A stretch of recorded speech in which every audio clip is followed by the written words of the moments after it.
কান্না করতেছেন? জি কান্না করেন না ভাই। হ্যাঁ, আনন্দের চোখে পানি ঝরার বিদেশ আপনার 21 বছর আমার জীবনের লাইফটা তো হয়তো শেষ হয়ে যাবে যে স্যারের আশ্বস্ত করছে ভাই, বুঝছেন না। আসসালামু আলাইকুম, আমি সৌদি আরব প্রবাসী। আমি গত 3 তারিখে এমারাত এয়ারলাইন্সে বাংলাদেশ ল্যান্ড করি।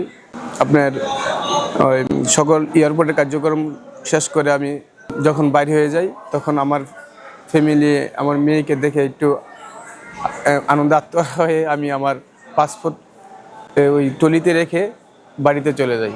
তখন বুঝতে পারি যে আমি ফালাই দিয়েছি এয়ারপোর্টে। তখন আমি আইসা আমার এপিবিএন ভাইদেরকে আমি বলি, অভিযোগ দাখিল করি।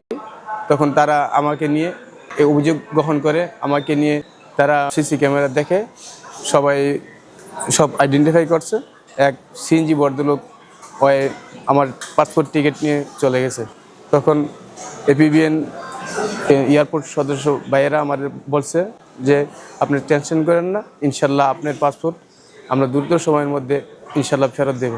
এই যে পাসপোর্ট আজকে আমাকে 4 তারিখে কল দেওয়া হয়েছিল। আমি আজকে সময় সুযোগ বুঝে আমি আজকে এসে আমাকে পাসপোর্ট বুঝিয়ে দেওয়া হয়েছে।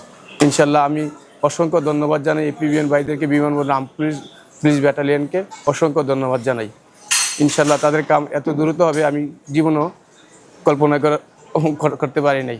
সত্যি ধন্যবাদ বাংলাদেশ এপিবিএন সদস্যকে।